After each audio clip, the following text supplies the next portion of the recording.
When we talk about love, most people immediately think in terms of pursuit, as though the right relationship is a prize waiting at the end of an exhausting search. But the truth is far more profound and far more liberating. Love, at its highest form, is not about the frantic hunt for someone to complete you. It is about cultivating within yourself the space where love can truly dwell. Too many enter relationships with a heart still unprepared, carrying old wounds, unresolved expectations, or an identity built on what they think others want rather than who they truly are. And when the foundation is fragile, even the most promising connection can crumble under the weight of what has not been healed. This is where the shift in perspective must begin. You are not simply looking for the right person. You are becoming the person who can meet love with openness, resilience, and authenticity. God does not withhold what is good. He withholds what would harm you if it arrived too soon. Think about that. The delay is not punishment. It is protection. It is a season in which you are being invited to grow emotionally, spiritually, and mentally, so that when love comes, it will not feel like a rescue mission, but a meeting of two whole beings. There is a psychological truth here that many overlook. Relationships do not fix emptiness. They amplify what already exists within. If you are full of fear, that fear will echo louder when someone enters your life. If you are anchored in peace, that peace will set the tone for the connection you create. So the most urgent task is not to chase, but to prepare. Ask yourself honestly, am I ready to give the kind of love I desire to receive? Am I living with the integrity, the emotional steadiness, and the self-respect that I hope to one day see reflected in someone else? Philosophically, this is the difference between dependency and alignment. Dependency seeks to be filled by another. Alignment seeks to meet another as an equal. When you live in dependency, your standards bend with your fears. You settle for whoever soothes the ache of loneliness in the moment. But when you live in alignment, you trust that what is meant for you will come at the appointed time, and you guard your heart until it does. God's role in this process cannot be underestimated. While you are focused on the absence of someone, He is often focused on the formation of you. There are virtues that cannot be learned without waiting, patience, self-control, discernment, humility. There are patterns that must be broken before they repeat in your next chapter. And there is a kind of fade of faith that matures only when you stop trying to write the story and start preparing to live the one already written. So what does this mean for you now in this very moment? It means you can stop striving to be found and start becoming someone worth finding. Not because you are unworthy now, but because you are still unfolding. It means the energy you spend on proving yourself, performing, or pleading for love would be far better invested in building a life that feels whole even before someone enters it. And perhaps most importantly, it means you can release the fear that love is running out of time. Love is not late when God is leading it. The right person does not arrive as a reward for desperation. They arrive as a reflection of your readiness. And readiness is not about perfection. It is about willingness to grow. The question is no longer, where is the right person? But am I becoming who I was meant to be when they finally come? Would you like me to now expand key point 2 in the same style, or polish this further into a more emotionally compelling delivery, like a powerful speech opening? So often, when we find ourselves waiting for love to arrive, we mistake that waiting for neglect. We think God has forgotten us, that our prayers have been filed away somewhere in the back of eternity, left unread. But waiting is rarely an accident in the realm of the divine. It is almost always a design. There is something being shaped in the silence, something being built in the unseen. And while you may only feel the ache of time passing, heaven often sees the architecture of something that will matter far more than the momentary relief of companionship. Think about the times in your life when you rushed into something simply because you couldn't bear the weight. How often did that lead to heartache, disillusionment, or regret? There is a reason for that. Premature connections can carry the illusion of fulfillment, but lack the foundation to sustain it. Love that is rushed often becomes love that rusts. But love that is aligned with God's timing carries a depth that hurried hands cannot craft. It is love that arrives not just when you want it, but when you and the other person have been shaped to honor it. Psychologically, the period of waiting is not passive. It is a laboratory of growth. It challenges the restless parts of you, exposes your impatience, and invites you to confront the places where you confuse urgency with importance. In a world that constantly tells you to seize, to chase, to force things into being, waiting becomes almost countercultural. But waiting with faith is not the same as standing still. It is active trust. It is the choice to prepare your heart, to build your life, to deepen your character, so that when the answer comes, you will not be overwhelmed by the very thing you once begged for. Philosophically, there's a profound lesson here. Time in the hands of God is never wasted.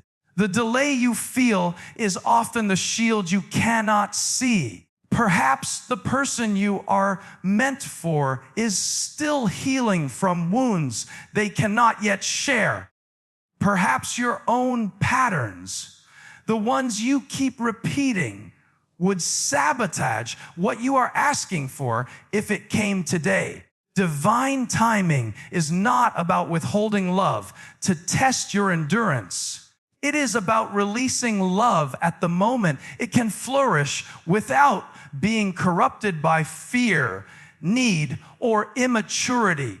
And here is the part that demands courage. You must learn to live fully even as you wait. Too many people treat the waiting season as a holding cell, as though their real life will begin only when someone arrives to share it with them. But what if the very fullness you long to experience in a relationship is only possible if you first learn to live with purpose, joy, and meaning in your solitude?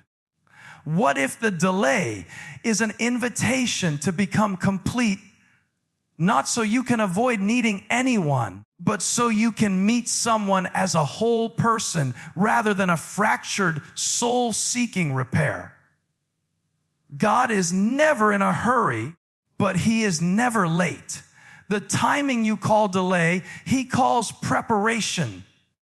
The silence you interpret as absence, He often uses as a sacred pause to align the pieces you cannot yet see.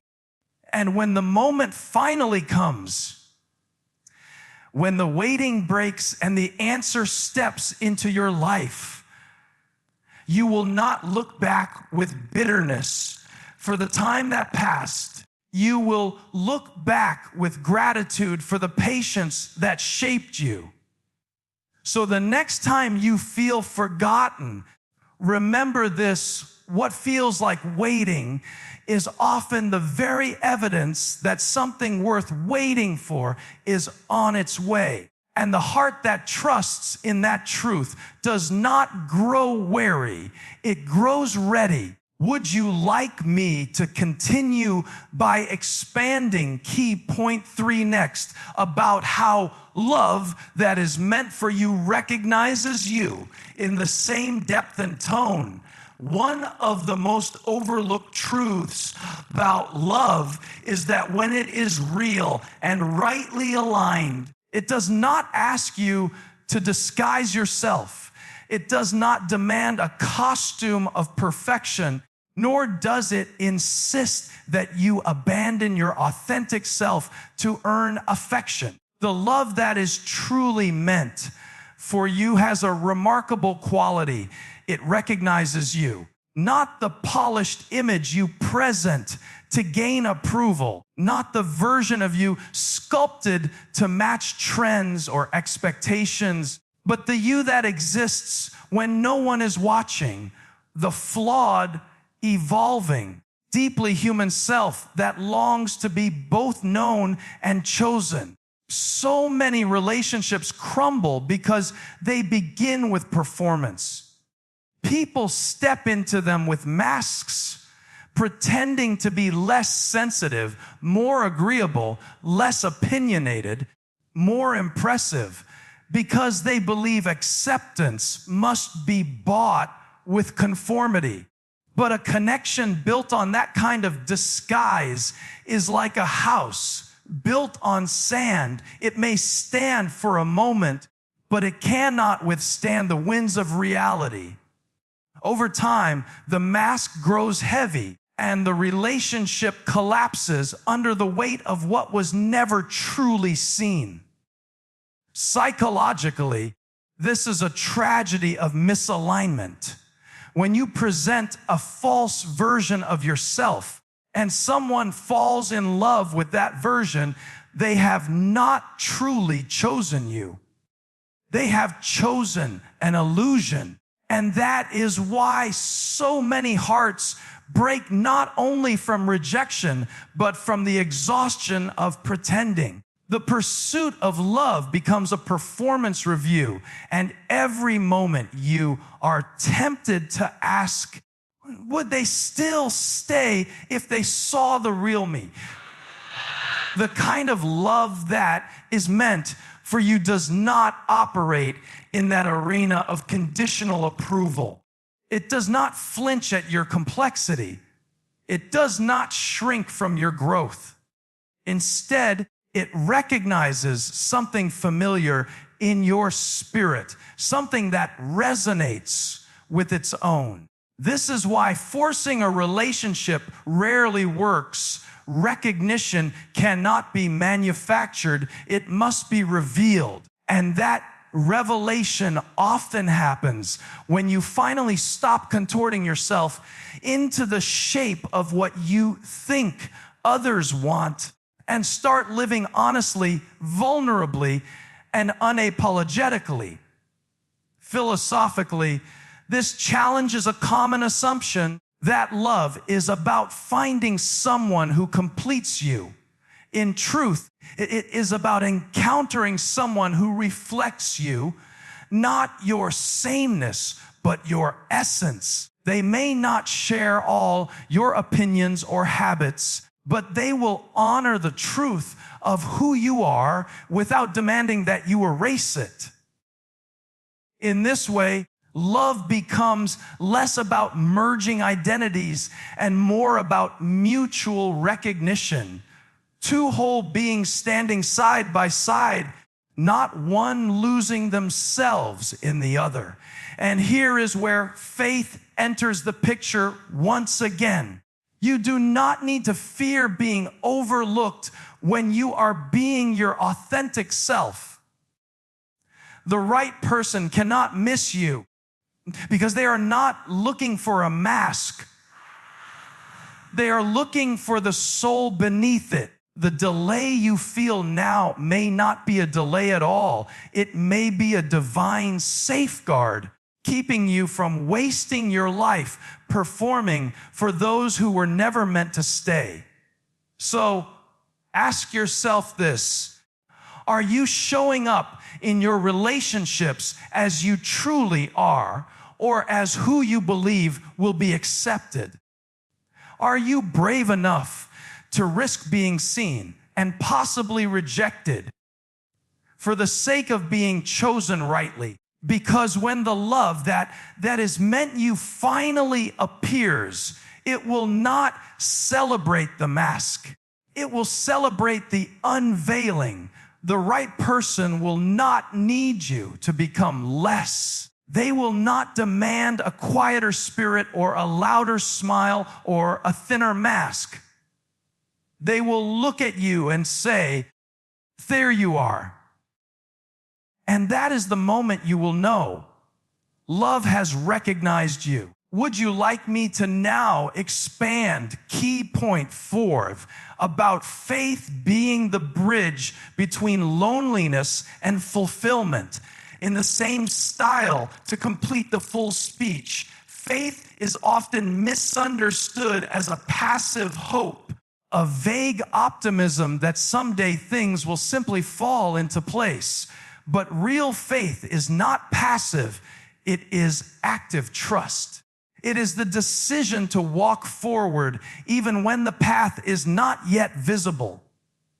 In the context of love, faith is the bridge between the ache of loneliness and the promise of fulfillment. It is what keeps you from collapsing into despair during seasons of waiting.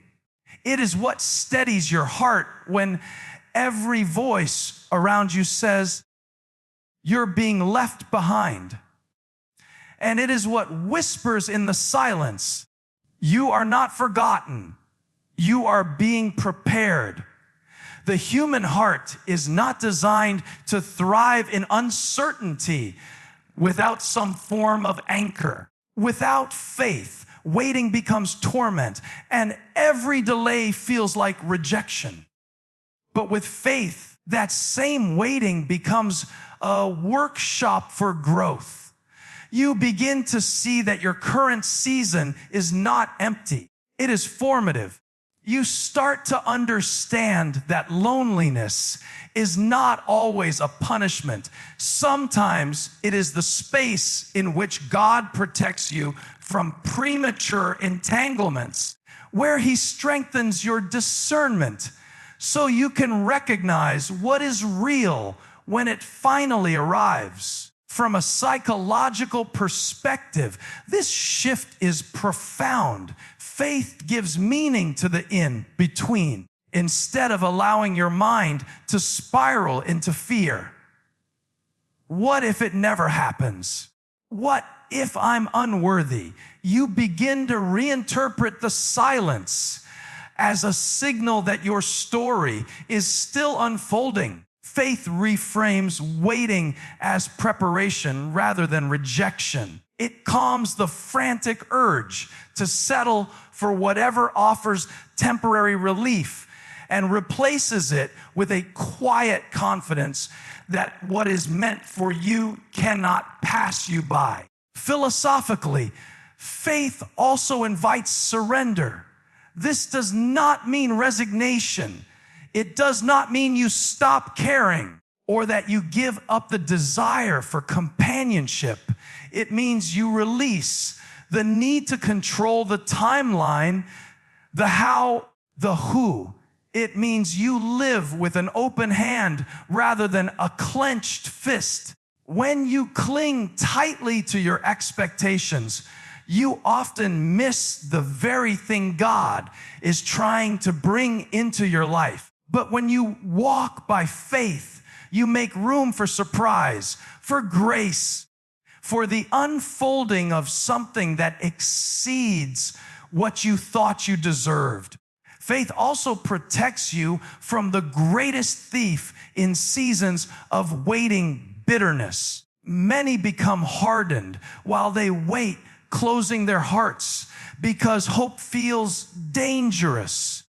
They interpret every passing year as proof of their inadequacy, every failed connection as a mark against their worth. But faith keeps the heart soft. It allows you to keep showing up fully even when nothing has yet changed.